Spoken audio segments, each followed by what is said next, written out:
Hello and welcome to Module 3 of the PeopleSearch Scrum Master 2 certification training course. This module is about the day-to-day work of the Scrum Master in a sprint. You can expect 15 questions from this module. This module basically covers the events within a sprint and the Scrum Master's role in each one of them. The sprint is a container.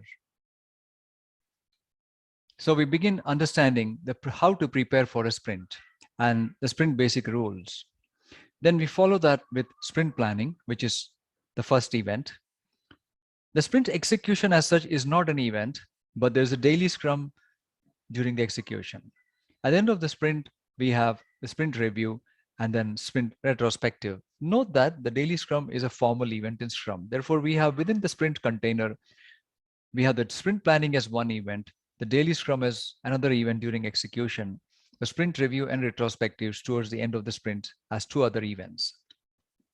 So we've got 4 events. We will also look at the product backlog refinement, which is not a formal event, but is necessary in a sprint in order to perform sprint planning for the subsequent sprint. Once again, you can expect 15 questions from this module.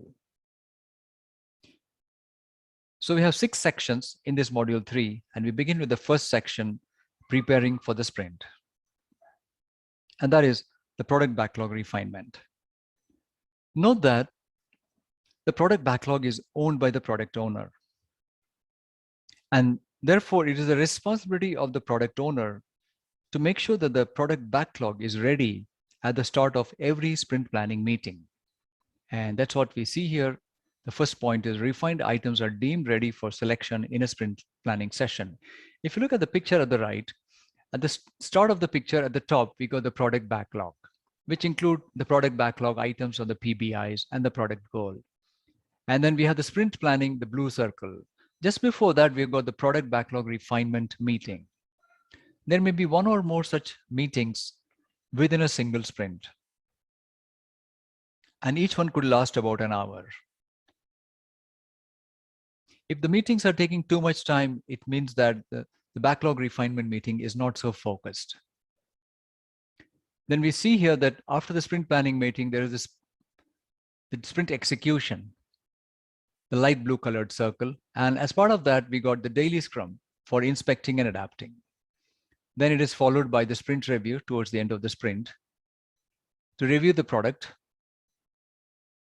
where the product is demonstrated and feedback is obtained from the product owner and the customer. And the sprint review is done when an increment is delivered as a result of sprint execution. So with that, if we see that as a yellow item here, the increment, which should comply with the definition of done for that sprint, for every user story which is delivered, or every feature that is delivered.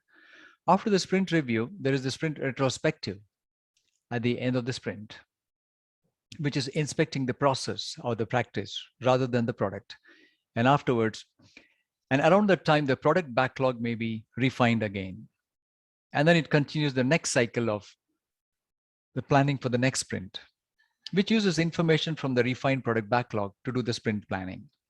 So it is not necessary that the product backlog refinement is done at the end of the sprint around the sprint retrospective, but it can be done anytime during the sprint.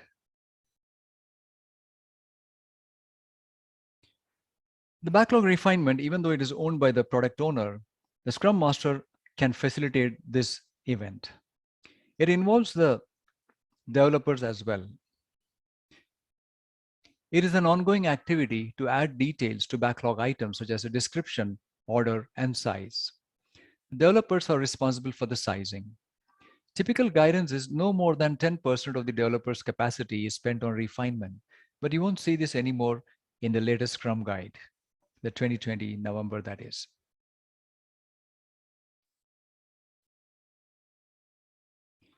We see this picture here about the product backlog refinement. The product backlog, as seen on the left, includes all the product backlog items, the PBIs, usually in the form of epics in the very beginning of the project.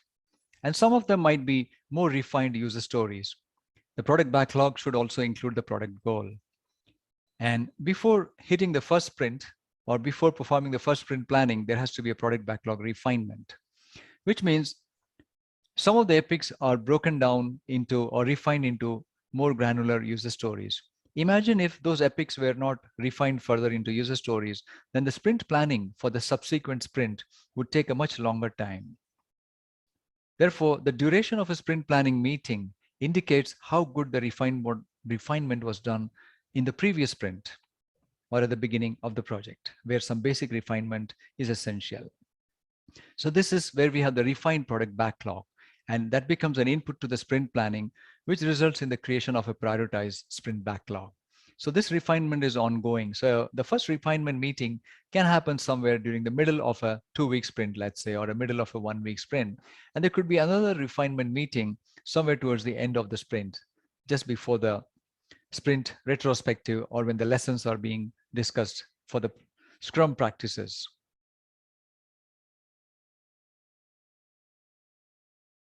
In the second point here, where ongoing activity to add details to backlog items such as description, order, and size.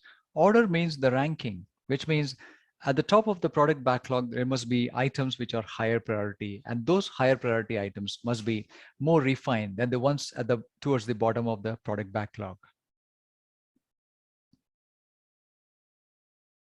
We now look at the concept of ideal time versus story points. This is where we come to estimation in the world of Agile. Note that the 2020 Scrum Guide removed all references to estimates and instead refers to sizing the backlog items as part of encouraging Scrum for different types of work in an organization. Because estimation may be more IT oriented or software oriented, whereas sizing is a generic term used in many industries. There is no recommended approach to sizing. So the story point approach still remains, though it originated in software. Refinement is the first opportunity, by the way, which we just covered. That is the first opportunity for the developers or whomever is going to do the work to size the items. Sizing can be refined during the actual sprint planning session. We go the ideal time versus the story point way of sizing. Let's take a deeper look about sizing and these two approaches. Let's look at a few articles to understand estimation, sizing, and the various methods of sizing. Firstly, it is useful to estimate both the product and the sprint backlogs, both for different reasons and in different units. Why Agile teams should estimate at two different levels? It is quite common for Scrum teams to estimate at the product backlog level and sprint backlog level. And the reason for that, to estimate at the product backlog level, there are three of them. First is allows a team and its product owner to make longer term predictions about how much can be delivered by when. It allows teams to answer questions such as, how much can you deliver in 3 months? When can a certain set of product backlog items be delivered? Second, it aids product owners in making prioritization decisions, which are set based on the expected benefits and cost of the product backlog items. The product backlog item estimated at 3 story points, days, or whatever units you use is typically a higher priority than it would be if it were estimated at 100 story points.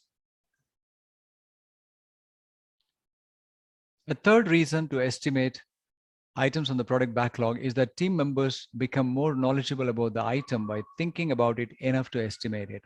This means there will be fewer surprises when the feature is being delivered. Now, the reasons to estimate the sprint backlog. There are two reasons mainly. First, it helps the team to determine how much work to bring into the sprint. By splitting the PBIs into small discrete tasks and then roughly estimating them during sprint planning, the team is better able to assess the workload. This increases the likelihood of the team finishing all they say they will finish. Second, identifying tasks and estimating them during sprint planning helps team members better coordinate their work. For example, if the backlog items of the sprint are not estimated, a team might not notice a critical path through the work or that the designer will be the busiest during the coming iteration. Why are the estimates in the different units? For product backlog items, because it's a higher level estimate, it is vital that the team can estimate quickly.